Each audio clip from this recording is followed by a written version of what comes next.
الحمد لله نحمده ونستعينه ونستغفره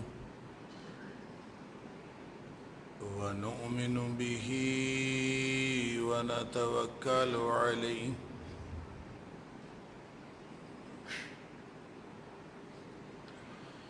ونعوذ بالله من شرور أنفسنا ومن سيئات أعمالنا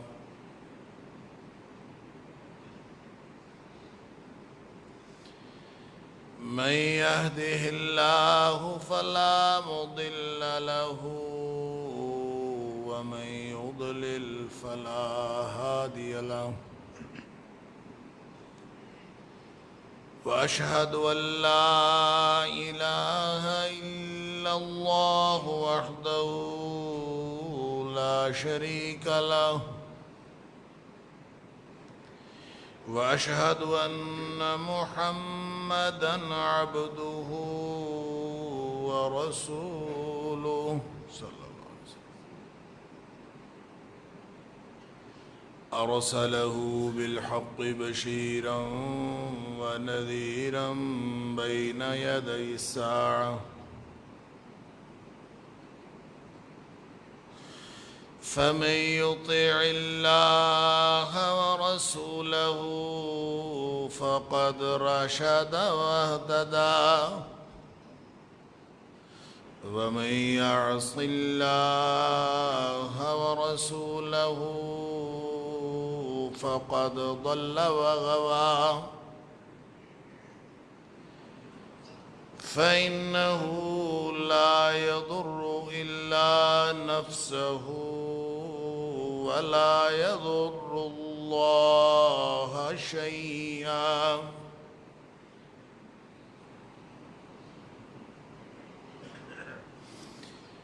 نسأل الله ربنا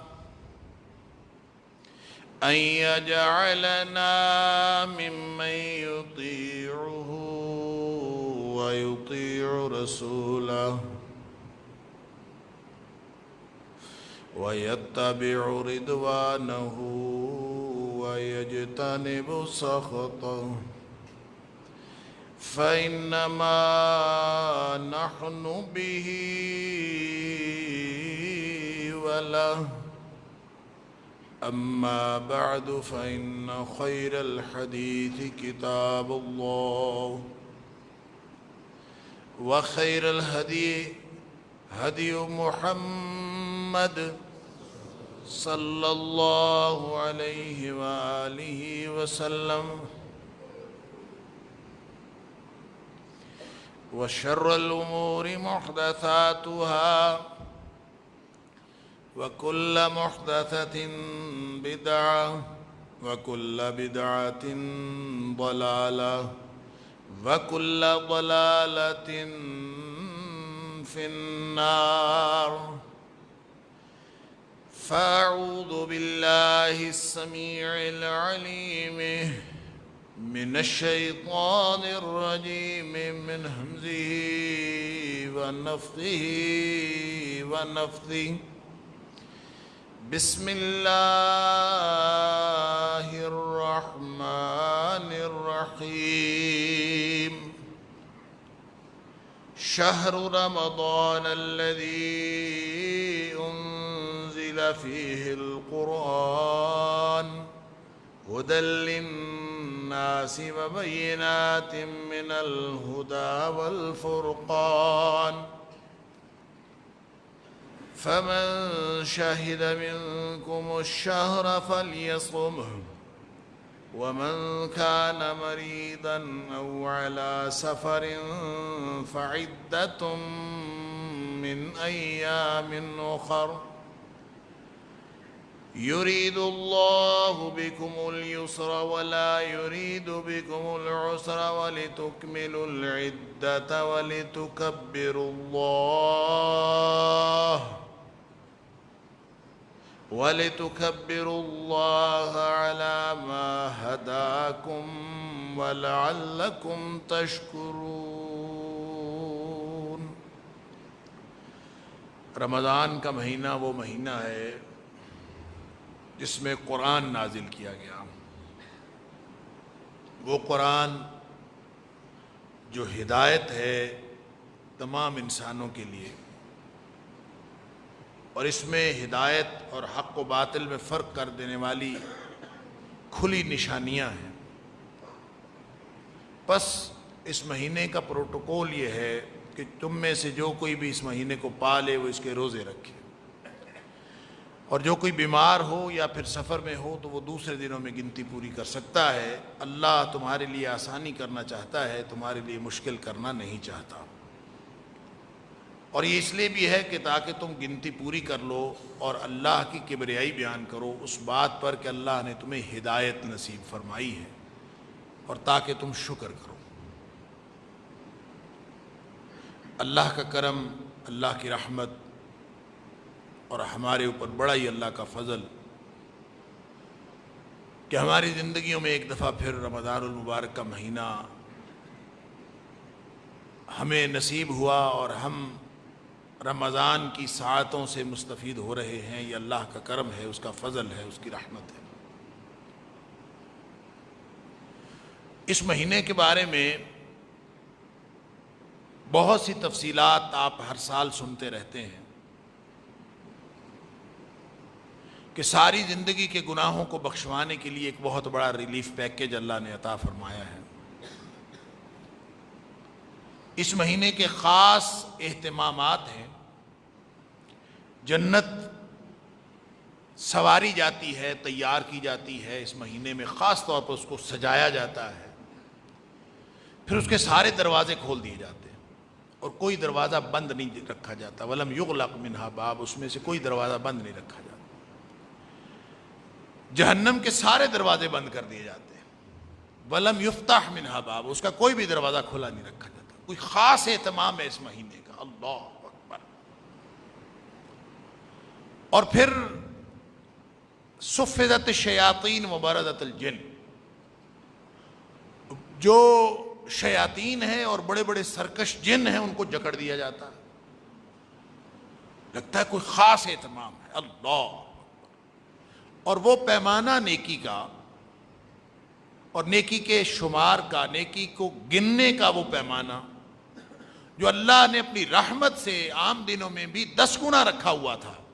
من جاء بالحسنۃ فلہ عشر امثالها، جو ایک نیکی کرے گا ہم اس کی 10 لکھ لیا کریں گے۔ ومن جاء بالسیئۃ، اور جو کوئی گناہ کرے گا فلا یجزی الا مثلھا، وہ سوائے اس کے کہ اتنی ہی اس کو سزا ملے، اس سے زیادہ نہیں ملتی۔ یعنی نیکی کرے گا تو 10، گناہ کرے گا تو 1۔ یہ جو اللہ کی رحمت کا اہتمام ہر دن میں اور ہر پوری زندگی میں تھا، اب رمضان میں وہ 700 گنا تک بڑھا دیا گیا، اللہ اکبر۔ یہ کوئی خاص اہتمام ہے۔ تو اللہ تعالیٰ اس آیت میں اس اہتمام کی وجہ بتاتا ہے۔ فرمایا شہر رمضان الذی انزل فیہ القرآن، رمضان کا مہینہ وہ مہینہ ہے جس میں قرآن نازل کیا گیا۔ یہ تعارف یہ قرآن کا نہیں ہے کہ اس مہینے میں نازل ہوا ہے، یہ تعارف اس مہینے کا ہے کہ اس میں قرآن نازل ہوا۔ اس مہینے کو جو خاص اہمیت حاصل ہے وہ اس لیے ہے کہ اس میں قرآن نازل ہوا ہے، سبحان اللہ۔ تو اس کا مطلب یہ ہوا کہ یہ جو برکتیں ہمیں نظر آتی ہیں، یہ جو رحمتیں نظر آتی ہیں، یہ جو اللہ کا فضل نظر آتا ہے، یہ جو ریلیف پیکیج نظر آتا ہے، جو شمار کتار کے پیمانے بدلے ہوئے نظر آتے ہیں، جو جنت تیار کی ہوئی نظر آتی ہے، جو جنتی ماحول نظر آتا ہے، جو جنت کے سارے دروازے کھلے ہوئے نظر آتے ہیں، اور جو جنتی ایک معطر فضا اللہ تعالیٰ نے عطا فرمائی ہوتی ہے، اور جو جہنم کے دروازے بند کیے ہوئے ہوتے ہیں، اور جو شیاطین جکڑے ہوئے ہوتے ہیں، یہ جو پورے کا پورا جو اہتمام ہے، اور جو نیکیوں کے پیمانے 700 گنا تک اور اس سے کئی گنا بڑھا کر دیے جاتے ہیں، یہ سارے کا سارا پروٹوکول یہ اللہ کے قرآن کا، کلام اللہ کا پروٹوکول ہے، یہ رمضان کا پروٹوکول نہیں۔ یہ مہینہ خاص اس لیے ہوا ہے کہ اس میں قرآن نازل ہوا، اللہ اکبر۔ لہذا قرآن کی یہ اہمیت ہے کہ قرآن زمانی طور پر جن لمحات کے ساتھ قرآن میسر ہو جائے، جن لمحات کے ساتھ قرآن منسلک ہو جائے، تو وہ زمان کا وہ ٹکڑا، چاہے وہ مہینہ ہو، چاہے وہ رات ہو، چاہے وہ دن ہو، وہ ٹکڑا وہ دنیا کائنات کے زمانے کے تمام ٹکڑوں میں سے بہترین ٹکڑا ہو جاتا ہے۔ اللہ اکبر! یہ ہے قرآن کی عظمت، یہ اللہ کے کلام کی عظمت ہے۔ جس رات میں نازل ہوا ہے شہر رمضان الذی انزل فیہ القرآن، تو مہینے کی بات ہے۔ انا انزلناہ فی لیلۃ القدر، ہم نے اس کو کس ایک عزت والی رات میں نازل کیا۔ وہ رات عزت والی ہو گئی، اندازہ تو کیجیے، رات عزت والی ہو گئی۔ وما ادراک ما لیلۃ القدر، اور تو کبھی جان بھی نہیں سکتا کہ لیلۃ القدر کیا ہے، اس رات میں ہم نے کیا رکھا ہے۔ خیر من الف شہر، لیلۃ القدر خیر من الف شہر، وہ 1000 مہینے سے بہتر رات ہے۔ اللہ اکبر! وہ 1000 مہینے سے بہتر کیوں ہو گئی؟ کہ اس میں انا انزلناہ فی لیلۃ القدر، ہم نے اس کو نازل کیا اس رات میں۔ سبحان اللہ! لہذا وہ ٹائم سپین، وہ وقت جس میں قرآن نازل ہوا، وہ عظمتوں کے اعتبار سے دنیا کائنات کی ہر عظمت سے وہ اوپر چلا گیا اور اس کو کراس کر گیا، اس بہت آگے چلا گیا۔ کیوں؟ یہ اللہ کے کلام کی برکت ہے، اللہ کے قرآن کی برکت۔ سبحان اللہ! لہٰذا یہ جو رحمتوں کا نزول ہم دیکھتے ہیں جو اس مہینے کے لیے خاص ہے، وہ دراصل قرآن کا مقام و مرتبہ ہے، یہ قرآن کا پروٹوکول ہے کہ جس مہینے میں قرآن نازل ہوا ہے اس مہینے کو باقی مہینوں سے خاص ہونا چاہیے۔ جس رات میں قرآن نازل ہوا ہے اس رات کو باقی راتوں سے خاص ہونا چاہیے۔ تو کیا خیال ہے اس ہستی کے بارے میں جس ہستی پر قرآن نازل ہوا؟ سبحان اللہ! نبی اکرم صلی اللہ علیہ وسلم، اللہ کے بعد کائنات کی سب سے عظیم ہستی۔ کیوں؟ اللہ کا قرآن ملا ہے، یہ قرآن کا پروٹوکول ہے۔ نبی اکرم صلی اللہ علیہ وسلم کو قرآن ملا، سبحان اللہ! اللہ فرماتا ہے لقد من اللہ علی المؤمنین اذ بعث فیہم رسولا من انفسہم، جب رسول مبعوث ہوئے ہیں، قرآن جب ان کو ملا ہے، جب وحی ملی ہے، تو یہ صرف نبی اکرم صلی اللہ علیہ وآلہ وسلم کو عظمتیں نہیں ملیں، بلکہ یہ سارے کے سارے اہل ایمان جو نبی کے ساتھ جڑے گا بطور امتی، جو نبی کریم صلی اللہ علیہ وسلم کے ساتھ بطور امتی جڑے گا، اس پر ایمان کا اظہار کرے گا، تو یہ اللہ کا احسان جو اللہ نے عظمتیں عطا فرمائی نبی کریم صلی اللہ علیہ وسلم کو، یہ ساری کی ساری عظمتیں پوری امت پر تقسیم ہو جائیں گی۔ فرمایا یہ احسان ہے اللہ کا۔ لقد من اللہ علی المؤمنین اذ بعث فیہم رسولا من انفسہم، جب رسول مبعوث کیے تو وہ عظمتیں تقسیم ہو گئیں، اور وہ عظمت کتنی ہوئی؟ فرمایا جو جڑا ہوا ہے نا نبی کریم صلی اللہ علیہ وسلم کے ساتھ، یہ اللہ کا اتنا بڑا احسان ہے، یہ اتنی بڑی عظیم نعمت ہے کہ جو نبی کے ساتھ جڑا ہوا ہے، فرمایا وہ جنتی ہے۔ چھوٹا پروٹوکول، کل امتی یدخلون الجنہ۔ سبحان اللہ! تم اپنے امتی ہونے کی فکر کرو، جنتی ہونا تمہارا اعزاز ہے، یعنی ہر امتی جنتی ہے۔ کل امتی یدخلون الجنہ، بخاری شریف کی حدیث ہے، نبی پاک صلی اللہ علیہ وسلم فرماتے ہیں میرا ہر امتی جنتی۔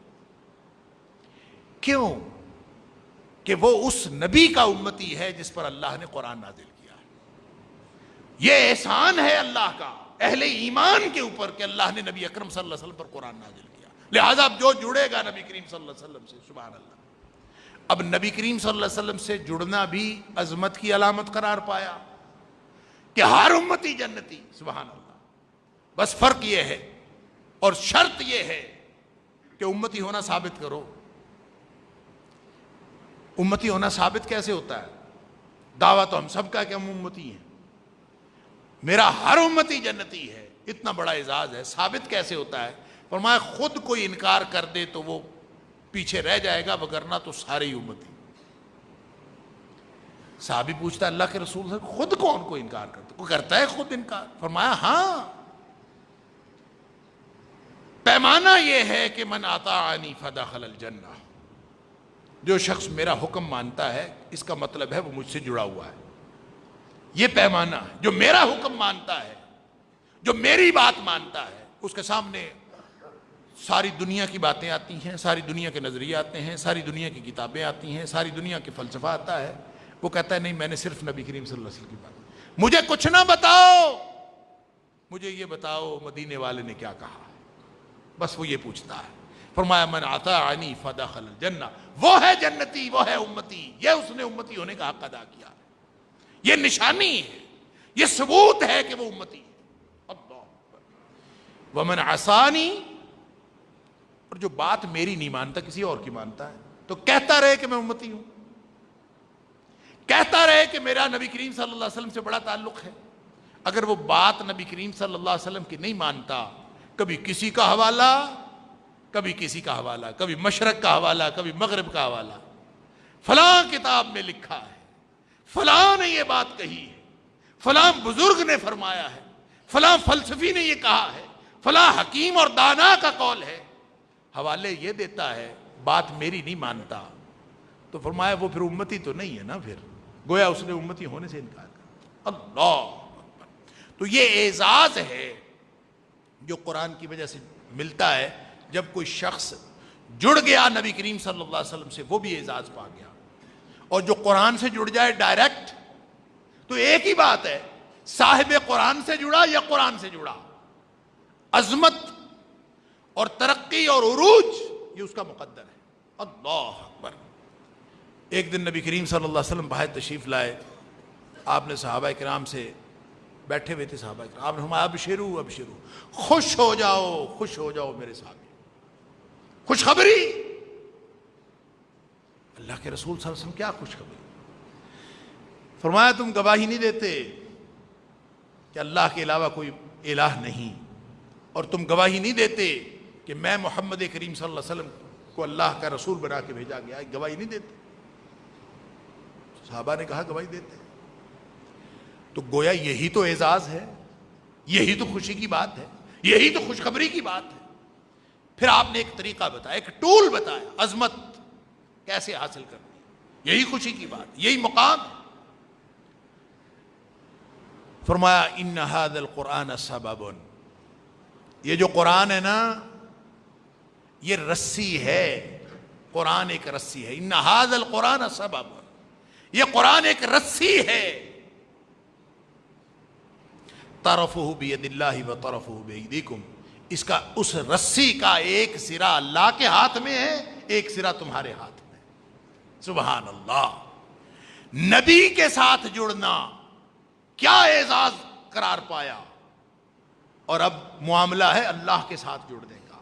نبی سے جڑنا، صاحب قرآن سے جڑنا بھی قرآن سے جڑنا ہے، صاحب قرآن سے جڑنا بھی اللہ سے جڑنا ہے. لیکن اب کوئی شخص قرآن سے جڑتا ہے، کوئی فرق نہیں صاحب قرآن اور قرآن کا. سبحان اللہ. تو فرمایا جو جڑ گیا فتمسکوا بہ، اب ایک سرا اللہ کے ہاتھ میں ہے، ایک سرا تمہارے ہاتھ میں ہے. تو جس سے سرا چھوٹ گیا وہ تو گر گیا، اور جس نے سرا پکڑ لیا، فرمایا فتمسکوا بہ. امتیو جڑ جاؤ اس قرآن کے ساتھ، اس سے تمسک اختیار کرو. کیا ہوگا؟ عظمتیں مل جائیں گی. سبحان اللہ. فرمایا دو گارنٹیاں ہیں، اگر قرآن سے جڑ جاؤ گے تو دو گارنٹیاں ہیں. ایک گارنٹی تو یہ ہے کہ لن تہلکوا ولن تضلوا بعدہ ابدا، ابد الآباد تک، ہمیشہ ہمیشہ تک. دو گارنٹیاں مل جائیں گی. ایک تو کبھی تم گمراہ نہیں ہوگے، اور ایک کبھی تم ہلاک نہیں ہوگے، برباد نہیں ہوگے. اللہ کا قرآن تمہیں تحفظ فراہم کرے گا. سبحان اللہ. یہ گارنٹی، یہ نبی کریم صلی اللہ علیہ وسلم کی گارنٹی. اب سوال یہ ہے کہ اللہ کا قرآن عظمتیں لے کے آیا، اس کو پڑھنے پڑھانے والا انسانوں میں سے بہترین قرار پایا. خیرکم من تعلم القرآن وعلمہ، جو اپنے آپ کو قرآن سے جوڑ لیتا ہے وہ تم میں سے سب سے بہترین ہو جاتا.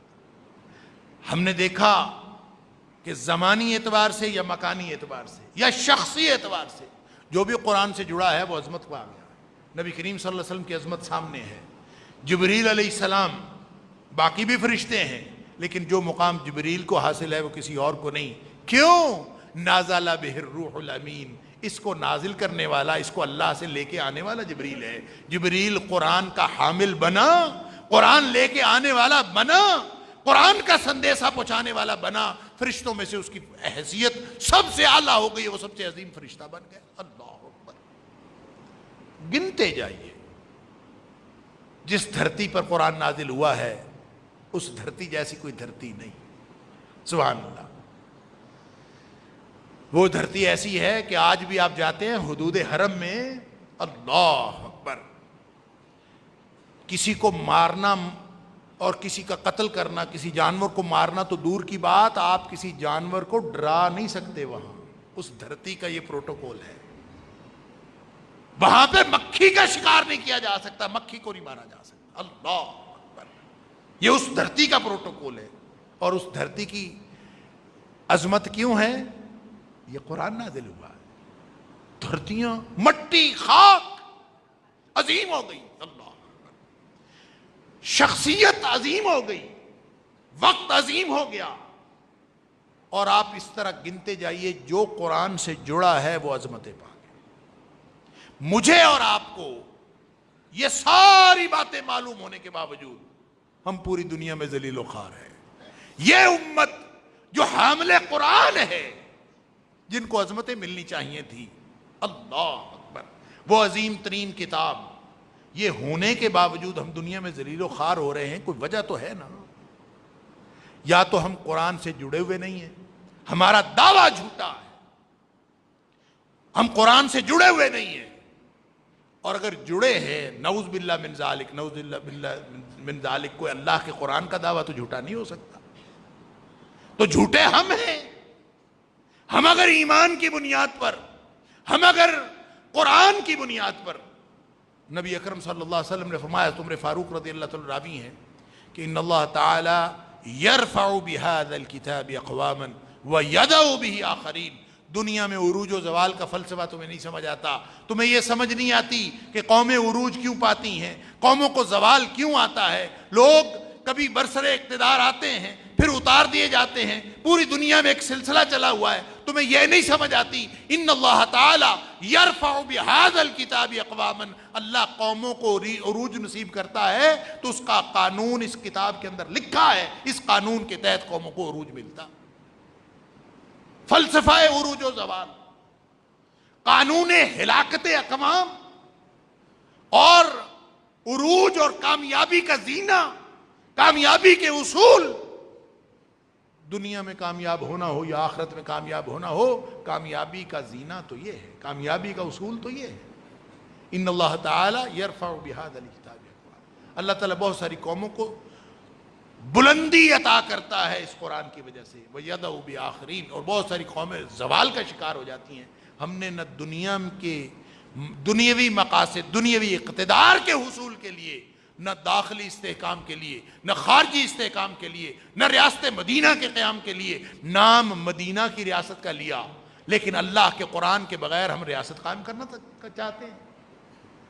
ہمارا یہ ملک پاکستان جو اسلام کے نام پر لیا گیا، آپ کو معلوم ہے جب یہاں پہ آئینی جد و جہد ہو رہی تھی، جب یہاں پہ آئین نہیں بنا تھا پاکستان کا، اب تو 1973 سے، جب سے 73 کا آئین بنا ہے، اس وقت سے ہم بڑے ڈونگرے برساتے ہیں کہ بڑا ایک متفقہ ایک آئین ہمارے پاس موجود ہے، اور جب نہیں بنا تھا تو اس وقت لوگ باتیں کرتے تھے کہ آئین کیا ہونا چاہیے، تو اس میں سے کوئی مولوی اٹھ کے کہہ دیتا تھا کہ قرآن ہمارا آئین ہوگا، تو اس پر جو قانون دان تھے نا، ان کو بڑی تکلیف ہوتی تھی۔ جو قانون سمجھنے والے، جو آئین سمجھنے والے، وہ حیران ہوتے تھے کہ یہ قرآن کیسے آئین ہو سکتا، نہ اس کی وہ چیپٹرائزیشن، وہ نہ اس کی نومنکلیچر آئین کی طرح، نہ اس کی شکل آئین کی طرح جیسے دنیا کے آئین لکھے جاتے ہیں، وہ اس طرح سے نہیں ہے۔ تو یہ کیسے یہ بن جائے گا؟ یہاں کے ایک مشہور وکیل نے یہاں تک کہا، یہ ریکارڈ کا حصہ ہے، اور وہ مسلمان تھا، اس نے کہا یہ مسلمان جو ہیں یہ خواہ مخواہ لگے ہوئے ہیں، یہ میں 1956 سے پرانی بات کر رہا ہوں، 1952-53 کی، 1956 میں تو پہلا آئین بنا ہے، تو جب ابھی آئین نہیں بنا تھا اور بحثیں جاری تھیں کہ آئین بنانا چاہیے، کیسا بننا چاہیے، اور کسی نے کہا قرآن آئین موجود ہے، ریاست مدینہ کا آئین کون سا تھا؟ اللہ کا قرآن آئین تھا۔ عمر فاروق رضی اللہ تعالیٰ عنہ نے 22 لاکھ مربع میل پر حکومت کی، آئین کون سا تھا؟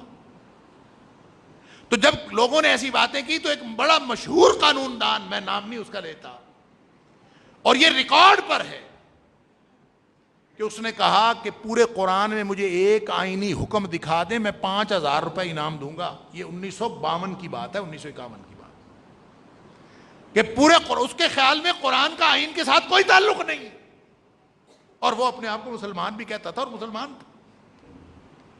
یعنی ہم نے قرآن کو اس قدر ہلکا سمجھا، اور ہم نے یہ سمجھا کہ یہ شاید کہ قابل عمل کتاب نہیں ہے۔ تو یہ قابل عمل کتاب نہیں ہے تو آپ جو جس قرآن کے ذریعے اللہ کا رسول صلی اللہ علیہ وسلم یہ دعویٰ کر رہا ہے اور یہ وعدہ کر رہا ہے، ان اللہ تعالی یرفع بہذا الکتاب اقواما، بھائی عروج ملتا ہے تو اس کتاب کے ذریعے سے ملتا ہے، زوال ملتا ہے تو اس کتاب کے ذریعے سے ملتا ہے۔ آپ ریاست مدینہ نام رکھ لیں، آپ اسلامی جمہوریہ پاکستان نام رکھ لیں، آپ جو مرضی رکھ لیں، اگر اللہ کے قرآن کے مطابق پالیسیاں نہیں ہیں تو کبھی بھی یہاں پہ اسلام نام کی کوئی چیز یہاں پہ موجود نہیں ہو سکتی۔ اللہ کا قرآن بطور آئین ہوگا۔ تو یہ تو شکر ہے کہ جو بالآخر 1973 میں جو آئین پاکستان کا فائنل ہوا تو قرارداد مقاصد کو اس کا حصہ بنا دیا گیا، اور آئینی طور پر اس وقت بھی ہمارے آئین کا حصہ ہے کہ کوئی قانون پاکستان کے اندر کتاب و سنت کے خلاف نہیں بن سکتا۔ میں یہ سمجھتا ہوں کہ یہ جو تھوڑا بہت ہم بچے ہوئے ہیں نا، اسی شک کی وجہ سے بچے ہوئے ہیں، وگرنہ شاید ہمارے اوپر اللہ کا عذاب آ جاتا۔ ہم اگر اسلامی جمہوریہ پاکستان ہیں، اگر ہمارے پاکستان کے نام کے اندر، اگر ہماری بنیادوں کے اندر، اگر ہمارے آئین کے اندر یہ بات موجود ہے تو یہی ہمارے لیے تحفظ کی علامت ہے کہ ہم نے اللہ کے قرآن کو کم از کم آئینی طور پر تو بلند درجہ دیا ہے۔ اور پھر اندازہ کرے صرف آئینی طور پر بلند درجہ دینے سے کہ پاکستان کا کوئی قانون کتاب و سنت کے خلاف نہیں بن سکتا، صرف یہ دینے سے اللہ نے کتنے پردے رکھے ہمارے۔ کون سا گناہ ہے جو اس دھرتی پر نہیں ہو رہا؟ کون سا حرام ہے جو اس دھرتی پر لوگوں نے نہیں اپنایا ہوا؟ سود جیسی لعنت، سود جیسا حرام، جس کو اللہ نے فَأَذَنُوا بِحَرْبٍ مِّنَ اللَّهِ وَرَسُولِهِ، کہ جو سود سے باز نہیں آتا وہ اللہ اور اس کے رسول صلی اللہ علیہ وسلم کے خلاف جنگ کے لیے تیار ہو جائے۔ اللہ، اتنا بڑا چیلنج، اور ہم نے قبول کیا ہوا ہے، نعوذ باللہ من ذالک۔ ہم کہتے ہیں ہمارا بینکنگ سسٹم سود سے پاک نہیں ہو سکتا، ہمارا پورے نظام سود سے پاک نہیں ہو سکتا۔ اگر کوئی کسی اللہ والے نے کوئی کورٹ سے رجوع کیا، وفاقی شرعی عدالت میں کیس گیا، تو اس کو سالوں تک دبا کے رکھ لیا گیا ہے۔ اس سے بڑی بے ایمانی بھی اللہ کے قرآن کے ساتھ کوئی اور ہو سکتی؟ اور سود کتنا بڑا گناہ ہے یہ آپ پہلے بھی حدیثیں سن چکے ہیں، میں صرف اشارتاً عرض کر لیتا ہوں۔ نبی اکرم صلی اللہ علیہ وسلم نے فرمایا کہ ایک درہم کا ربا، ایک درہم ربا، سود کھانا کھلانا، ایک درہم کا، فرمایا اتنا بڑا گناہ ہے کہ 36 دفعہ بدکاری کرنے سے بڑا گناہ۔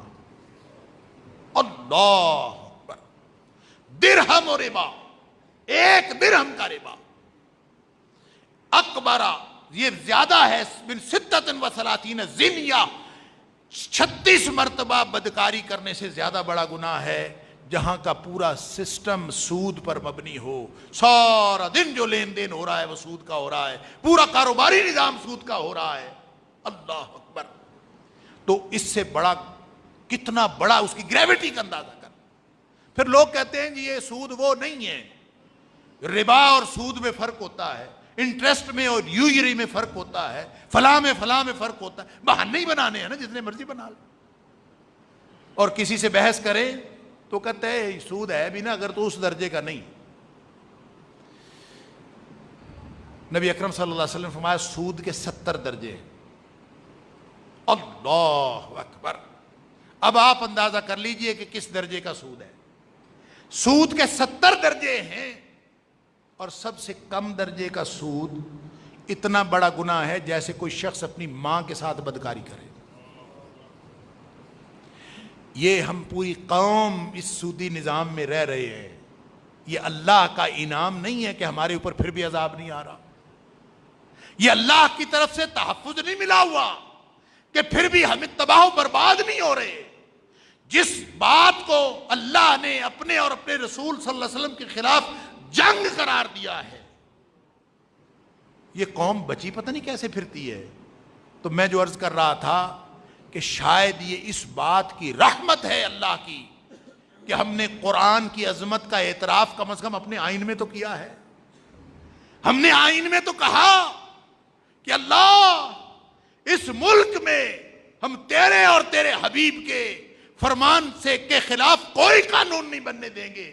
ہم نے صرف اتنا سا وعدہ کیا، وعدے میں جتنے مرضی ہم جھوٹے نکلے، آپ اللہ کی طرف سے تحفظ کا اعزاز، اللہ کی طرف سے امان کا اعزاز، اللہ کی طرف سے رحمت اور فضل کا اعزاز دیکھیے کہ اللہ اور اس کے رسول صلی اللہ علیہ وسلم کے خلاف اعلان جنگ تک کے حرام کام ہم کر رہے ہیں اور اللہ کی طرف سے عذاب نہیں آ رہا. اس سے بڑی امان بھی کوئی ہوگی جو اللہ نے ہمیں عطا فرمائی؟ اگر اس پر عمل کر کے دیکھ لیں. یہ تو ہم نے صرف آئین میں چھوٹا سا رکھا ہے. اعزاز لفظی طور پر دیا ہے، آئینی طور پر اعزاز دیا ہے. اللہ نے اس ملک کے اوپر اجتماعی طور پر کرم کیا ہوا. کون سا سیاستدان ہے جس نے کرپشن نہیں کی؟ کون سے عوام الناس میں جو آدمی ہے جو کرپشن کی نیت نہیں رکھتا؟ دیانتدار صرف وہ ہے جس کو موقع نہیں ملا. موقع ملے تو پھر پتہ چلے کہ کون کتنا دیانتدار ہے. اللہ، ہم سب دیانتدار ہیں کیونکہ ہمیں موقع نہیں ملا. جب موقع ملتا ہے یہاں سے آپ اندازہ کر لیجئے آپ دیانتدار ہیں کہ بد دیانت ہیں.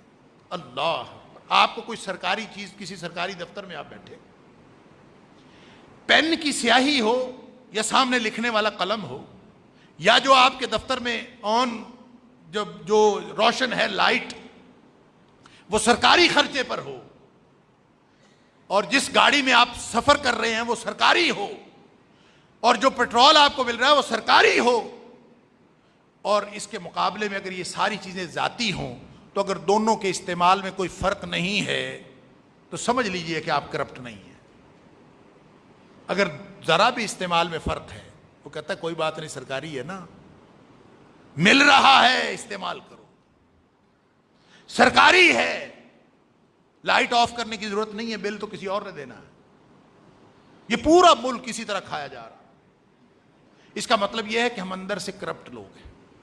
یا ایک اور مثال، آپ رات کو آدھی رات کے وقت کسی اشارے پر سے گزر رہے ہوں اور ریڈ لائٹ ہو، تو وہاں اگر قانون آپ کو رکنے پر مجبور کرتا ہے، کوئی نہیں دیکھ رہا، تو پھر بھی آپ اگر وہاں رکتے ہیں تو اس کا مطلب ہے آپ دل سے، نیت سے کرپٹ نہیں ہیں.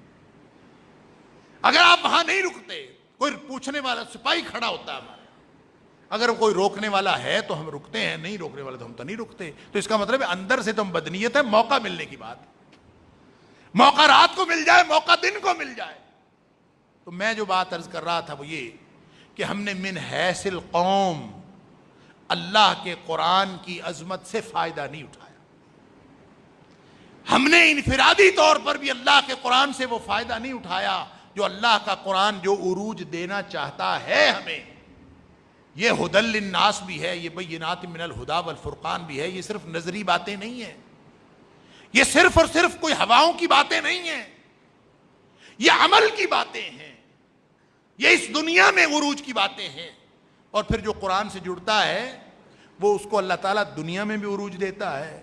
پھر اس کو اللہ تعالیٰ قبر کے سارے مراحل، پھر حشر کے سارے مراحل، اور پھر جنت میں داخلے تک قرآن اس کے ساتھ ہوتا ہے. اللہ، یعنی قرآن کا ساتھ کوئی چھوٹا ساتھ ہے. فرق یہ ہے کہ ہم نے قرآن کے ساتھ تمسک اختیار کیا ہے کہ نہیں کیا. اگر نہیں کیا، اور میں یہ عرض کروں یہ قرآن پڑھنا صرف تمسک نہیں ہے. ہم بڑے خوش ہوتے ہیں تراویحیں پڑھ لیں، اور سال بعد ہم ایک دفعہ قرآن سن لیتے ہیں، یا اللہ تعالیٰ توفیق دے تو روزانہ کے ایک پارہ تلاوت کر لی، یہ بھی بڑی سعادت ہے، یہ بھی ثواب ہے۔ یہ دنیا کی واحد کتاب ہے کہ اس کو سوچے سمجھے بغیر پڑھیں تو بھی ثواب ہے، سوچے سمجھے بغیر سنیں تو بھی ثواب ہے۔ صرف سوچ وَاسْتَمِعُوا لَهُ وَأَنصِتُوا، کان لگا کر توجہ سے اس کو سننے کی کوشش کرنا شروع کر دیں، لعلکم ترحمون، یہ بھی اللہ کی رحمتوں کا باعث بن جاتا ہے۔ سبحان اللہ، صرف سننے سے، جس کے صرف سننے سے اللہ کی رحمتوں کا نزول ہو، اس کو سمجھ کر عمل کرنے سے کیا ملتا ہوگا، جس کو ہم نے چھوڑ رکھا ہے۔ میرا کہنے کا مطلب یہ ہے کہ اگر ہم قرآن کو اپنا ساتھی بنائیں، یہ جو کبھی کبھار کا تعلق، سال بعد کا تعلق، یہ جو تعلق ہے قرآن کے ساتھ، یہ کبھی بھی قرآن کو کا ساتھ نہیں دیتا، قرآن کا ساتھ نصیب نہیں کرتا۔ وہ جو نبی کریم صلی اللہ علیہ وسلم نے فرمایا، یقال لصاحب القرآن اقرأ ورتقِ، قیامت والے دن قرآن والے سے کہا جائے گا، قرآن والے سے، صاحب قرآن سے کہا جائے گا، کیا کہا جائے گا؟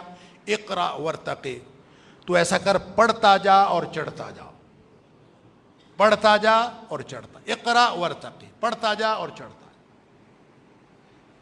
اور ساتھ فرمایا ورتل کما کنت ترتل فی الدنیا، ٹھہرو اسی طرح ٹھہر ٹھہر کے پڑھنا جس طرح تم دنیا میں ٹھہر ٹھہر کے پڑھتے تھے۔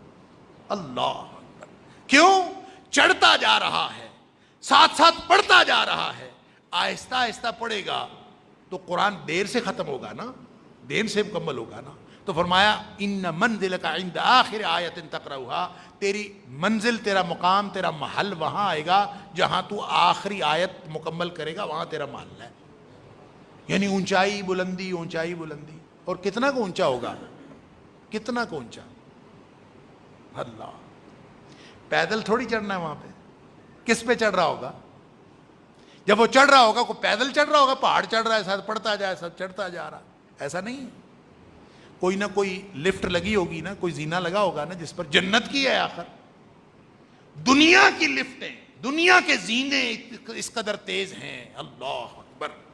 اور میں اکثر یہ حوالہ دیتا ہوں کہ 2006 میں گیا وہاں ملیشیا میں، اب 2006 کو بھی گزرے، آپ اندازہ کیجئے 15 سال ہو گئے، اللہ اکبر۔ تو وہاں وہ جو ان کا ٹوین ٹاور ہے کوالالمپور کا، 88 منزلیں اس کی، تو اس کے اوپر ہم چڑھنے لگے تو وہ جو آپریٹر تھا نا لفٹ والا، اس نے کہا جی 44ویں منزل تک جانے کی اجازت ہے، اور 44ویں منزل تک آپ کو، ہم جس لفٹ پہ جا رہے ہیں یہ دنیا کی تیز ترین لفٹ ہے اس وقت 2006 میں، اب پتہ نہیں کتنی آگے ہوگی، تو کہتے ہیں تیز ترین لفٹ ہے، اور یہ 1 سیکنڈ میں 4 فلور طے کر جاتی، 1 سیکنڈ میں 4 فلور، لہٰذا وہ جو 44 منزلیں تھیں وہ 11 سیکنڈ میں اس نے کر لی۔ ہم یوں اندر گئے اور یوں باہر آئے۔ اب اندازہ کیجئے کہ اگر اتنا تیز ہی کوئی زینہ ہو اور انسان قرآن پڑھ رہا ہو اور ٹھہر ٹھہر کے پڑھ رہا ہو تو کتنا بلند جائے گا۔ اور پھر آپ تصور کریں کہ وہ جنت کا زینہ ہو جس کی تیزی کا ہم اندازہ نہیں کر سکتے، وہاں تو نبی اکرم صلی اللہ علیہ وسلم نے فرمایا ہم اندازہ تو نہیں کر سکتے کہ کیا ہے، اس لیے کہ اعددت لعباد الصالحین، میں نے اپنے نیک بندوں کے لیے جو تیار کر رکھا ہے، اللہ فرماتا ہے ما لا عین رات ولا اذن سمعت، جس کو کسی آنکھ نے کبھی دیکھا نہیں، جس کان نے کبھی سنا نہیں، اور ولا خطر علی قلب بشر، کسی بشر کے دل پر کبھی خیال تک نہیں گزرا، وہاں تو وہ نعمتیں ہیں۔ لیکن فرمایا پھر بھی ہمارے اندازے کے لیے فرمایا 1 درجے کا فرق پڑ گیا نا وہاں، 1 درجے کا، اب ظاہر ہے پتہ نہیں کتنی لفٹ تیز ہوگی، فرمایا 1 درجے کا فرق پڑ گیا تو وہ 100 سال کی مسافت کا فرق ہوگا۔ اور ایک روایت میں آیا کہ نیچے والے درجے کے جنتی اوپر والے درجے کے جنتیوں کو ایسے دیکھیں گے جیسے ہم سورج چاند ستاروں کو دیکھتے ہیں، اللہ اکبر۔ تو اس زینے پہ چڑھتے ہوئے اللہ فرمائے گا اقرا ورتقِ، پڑھتا جا اور چڑھتا جا۔ اور کہنا کس کو ہے؟ حافظ قرآن نہیں ہے اس کا معنی، یقال لصاحب القرآن، قرآن والے سے کہا جائے گا، صاحب ساتھی کو کہتے ہیں، قرآن کا جو ساتھی بنا، چاہے وہ حافظ ہو چاہے وہ غیر حافظ ہو، اگر اس نے زندگی میں قرآن کو داخل کیا ہے تو وہ ساتھی ہے، وہ صاحب قرآن ہے، اور اگر اس نے زندگی میں قرآن کو داخل نہیں کیا تو یہ جو سال بعد کا تعلق، کبھی کبھار کا تعلق، کبھی کبھار قرآن پڑھ لینا، اس سے قرآن کا صاحب نہیں بنتا انسان۔ اللہ، چاہے وہ حافظ ہو اور چاہے وہ غیر حافظ ہو، زندگی میں قرآن کو داخل کرے گا تو قرآن ساتھی بنے گا، اور جب یہ ساتھی بن گیا تو یہ منزل مقصود پہ پہنچائے گا۔ یہ ہے قرآن، جس کو قرآن جیسی عظیم نعمت ملی ہوئی ہو، اس کو تو کسی اور چیز کا خیال ہی نہیں آنا چاہیے۔ لہٰذا آج اس جمعے میں اپنے آپ سے بھی ایک وعدہ کرنا چاہتا ہوں اور آپ سے بھی ایک وعدہ لینا چاہتا ہوں۔ ہم سب یہاں رمضان المبارک کی ان گھڑیوں میں اللہ سے ایک وعدہ کریں کہ ہم آج کے بعد جتنی زندگی باقی ہے، چاہے ہم قرآن کے خادم بنیں، چاہے ہم قرآن سے مٹی جھاڑنے والے بنیں، چاہے ہم قرآن کو پڑھنے والے بنیں، چاہے ہم قرآن سیکھنے والے بنیں، چاہے قرآن سکھانے والے بنیں، چاہے قرآن کے حافظ بنیں، چاہے قرآن کا ترجمہ پڑھنے والے بنیں، چاہے ہم قرآن کو آگے پہنچانے والے بنیں، چاہے قرآن کے ذریعے سے اقتدار حاصل کرنے والے بنیں، چاہے قرآن کا قانون امپلیمنٹ کرنے والے بنیں، جو بھی بنے، ہم بقیہ ساری زندگی قرآن کے ساتھ جڑ جائیں۔ آپ اور میں، ہم سب یہ اللہ سے وعدہ کر لیں، پھر دیکھیں دنیا اور آخرت کی عظمتیں کس طرح ہمارے راستے کے اندر بچھی چلی جاتی ہیں۔ اللہ تعالیٰ مجھے اور آپ کو، ہم سب کو قرآن کا خادم بنائے۔ وآخر دعوانا الحمدللہ۔